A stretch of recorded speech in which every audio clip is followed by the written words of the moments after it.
Excel में एक नया लेसन, ड्रॉप डाउन लिस्ट कैसे क्रिएट किया जाता है।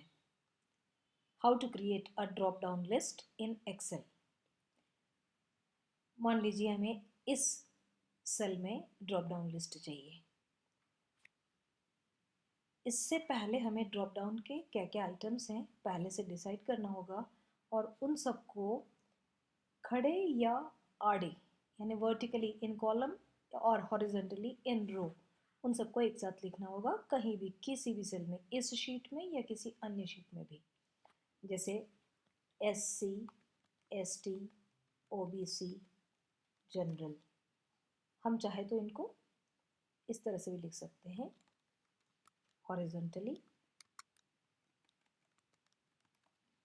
परंतु उन सबको एक क्रम में लिखना ज़रूरी है। अब जहाँ पर हम ड्रॉप डाउन लिस्ट क्रिएट करना चाहते हैं वहाँ पर क्लिक करें और डेटा टैब में जाएं और वैलिडेशन को क्लिक करें। अब वैलिडेशन में यहाँ पर बाय डिफ़ॉल्ट एनी वैल्यू आता है, हम उसके बजाय सेलेक्ट करें लिस्ट। अब लिस्ट में हमें देना होता है सोर्स, कहाँ से कहाँ तक। ये क्लिक किया और फिर इस तरह से सेलेक्ट किया। आप यहाँ पर देख सकते हैं J3 से J6, this is J3, J4, J5, J6। ये हमारी लिस्ट क्रिएट हो गई है और इसके बाद हमने ओके किया और हम यहाँ पर इनपुट मैसेज भी दे सकते हैं, चाहे तो प्लीज सेलेक्ट, और डिटेल मैसेज देना हो तो यहाँ क्लिक करके लिखें। और एरर अलर्ट, अगर किसी ने कोई मिस्टेक की है तो आप क्या करना चाहते हो, उसको एंट्री करने से रोकना चाहते हो, स्टॉप बाय डिफ़ॉल्ट, या फिर केवल वार्निंग दे करके एंट्री की परमिशन देना चाहते हो। ये ऑप्शंस आपको सारे ट्राई करने होंगे। अभी तो हमने लिखा है यहाँ पर स्टॉप और ओके। ये हमारी ड्रॉप डाउन लिस्ट क्रिएट हो गई है। देखिए यहाँ पर क्लिक करते ही ये आ जाते हैं, इनमें से हम सेलेक्ट करेंगे। ये तो एक सिंगल सेल में। अब इसी को हम नीचे ड्रैग कर लेते हैं।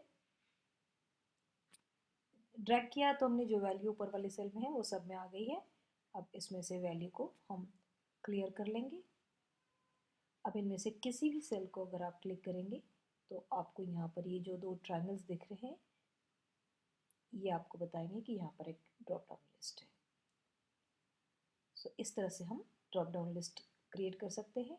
और जब हमारा लिस्ट क्रिएट हो जाता है तो हम उस कॉलम को हाइड कर सकते हैं। अभी हमने कॉलम से सिलेक्ट किया तो ये रो हमारे लिए ज़रूरी नहीं है, इसको हम हटा रहे हैं। ये है हमारा ड्रॉप डाउन लिस्ट का जो सोर्स है और इसको हम हाइड कर दें तो किसी को पता नहीं पड़ेगा कि हमने कहाँ से सेलेक्ट किया है। यहाँ पर है हमारा ड्रॉप डाउन लिस्ट। उसको हाइड करने से ये नहीं जाता है, परंतु अगर हम उसको डिलीट करते हैं तो ये चला जाता है। जैसे हम हाइड करके अगर हम डिलीट कर देते हैं तो यहाँ का ड्रॉप डाउन लिस्ट अब कुछ नहीं बताएगा। तो हम चाहे तो फिर से वहाँ पर जाकर लिख सकते हैं। J3 से हमने लिखा है, वहाँ कुछ और लिख लीजिए, ABCD, और यहाँ आप वापस ड्रॉप डाउन लिस्ट ABCD पाएंगे। So thank you. इस तरह से हम ड्रॉप डाउन लिस्ट बना सकते हैं।